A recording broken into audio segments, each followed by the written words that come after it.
Plan in सब का था कि सारे मिलके, जो पहले से शहबाज शरीफ कह रहा था नेशनल गवर्नमेंट बनेगी, इन्होंने प्लान ये बनाया था कि सब मिलके 1.5 साल मिलके हुकूमत करेंगे। पहले ही इलेक्शन कमीशन इनके साथ है, उसको बिल्कुल अंपायरों को अपने साथ मिला के सरकारी जितने भी नौकर हैं, पब्लिक ऑफिसर्स, वो अपने रख के और हर किस्म की धांधली करके इनका ख्याल था अगली इलेक्शन ये जीत जाएंगे। लेकिन अब क्या होगा? अब ये हो गया है कि सारी कौम को जो इन्होंने बताया था कि जी ये तो बड़े तजर्बाकार हैं, ये हमारी मायशत को उठा देंगे, तो मुल्तान जब से ये आए हैं 6 हफ्ते हो गए हैं, कहते हैं जी शहबाज शरीफ सुबह 7 बजे जाग जाता है। शहबाज शरीफ मेरा जो माली है वो 6 बजे जाग जाता है सुबह। 7 बजे जागने से क्या फर्क पड़ता है? रुपए डॉलर 200 रुपए पे पहुंच गया, स्टॉक मार्केट गिर गई है, हर चीज महंगी।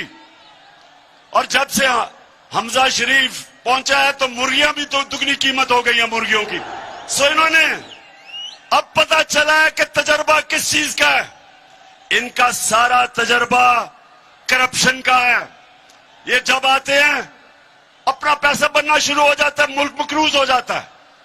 अब ये जो आप सामने आए हैं, मैं अब इनसे सवाल पूछता हूं कि बड़ा जोर लगाया था और साजिश करके पिछले 1 साल से लगे हुए थे साजिश करनी।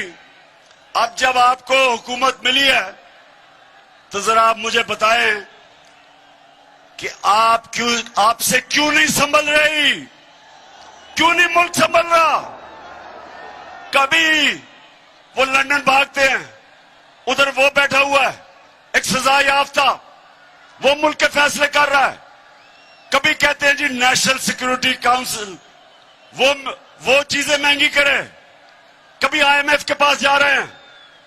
तो सारी कौम को पता चल जाना चाहिए कि जो लोग 30 साल से हुकूमत कर रहे थे और जिन्होंने इस मुल्क को मकरूज किया, वो इस मुल्क के मसले नहीं हल कर सकते।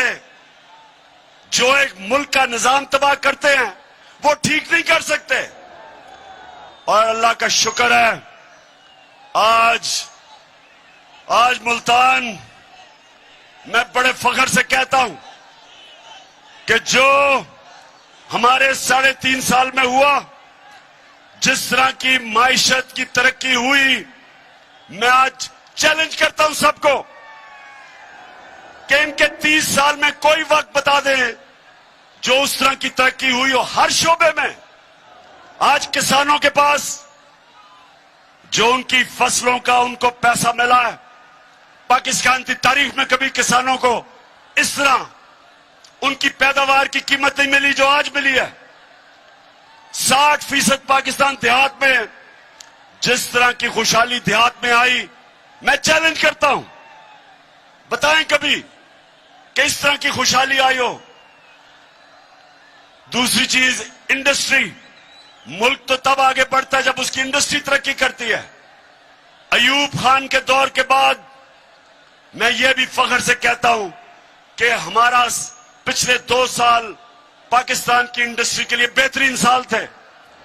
सबसे ज्यादा ग्रोथ रेट हमारे दौर में हुई। मुशर्रफ के दौर में जब थोड़ा सा हुआ था तो डॉलर आ रहे थे क्योंकि हम उनकी अमेरिकनों की जंग लड़ रहे थे। ये हमने मुश्किल वक्त में कोरोना के दौर में अपनी इंडस्ट्री को उठाया। रिकॉर्ड एक्सपोर्ट्स है पाकिस्तान की, रिकॉर्ड रेमिटेंसेज हैं, यानी कि रिकॉर्ड डॉलर आए हमारे दौर में। हमने सबसे ज्यादा टैक्स इकट्ठा किया। हमारी जो आईटी इंफॉर्मेशन टेक्नोलॉजी जो मुल्क का फ्यूचर है, सबसे ज्यादा काम हमारे वक्त हुआ। 75% आईटी की एक्सपोर्ट्स बढ़ी। हम सारे बर्रे सगीर में हमारी पॉलिसीज की वजह से सबसे ज्यादा आज रोजगार पाकिस्तान में है बनस्बत बर्रे सगीर के। तो मैं इनसे पूछता हूं कि आपने इतना जोर लगा के साजिश करके जो गवर्नमेंट गिराई, तो आप बताएं, शुक्र है अल्लाह का कि मुआवजा हो रहा है। हमारे दौर और इनके दौर का।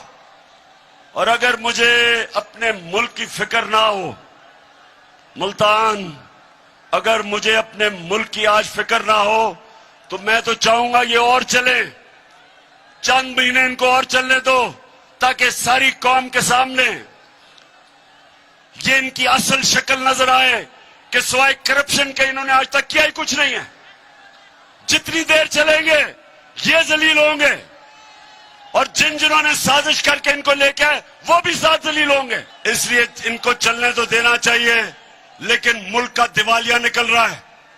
जिस तरह रुपया गिर रहा है और अभी रुपए गिरने की वजह से जो महंगाई आने वाली है, सारी चीजें महंगी होने वाली हैं, क्योंकि जब रुपया गिरता है सारी जो चीजें आप इंपोर्ट करते हैं सब महंगी हो जाती है, जिसमें तेल, बिजली, घी, जो चीजें, दालें जो बाहर से आप मंगवाते हैं वो महंगी होने वाली है। तो हमें तो अगर हम सियासत का सोच रहे हैं तो हम तो चाहिए चले, लेकिन हम पाकिस्तान का सोच रहे हैं और हमें पता है कि जितनी देर ये चलेंगे ये मुल्क को उधर धकेल देंगे जिधर यहां वो श्रीलंका वाला हाल होगा। आज श्रीलंका में देखें क्या हाल है, उधर लेके जा रहे हैं। इसलिए आज मैं यहां मुल्तान से डिमांड करता हूं कि जल्दी से जल्दी इलेक्शन की डेट दो और असेंबलियों को डिसॉल्व करो।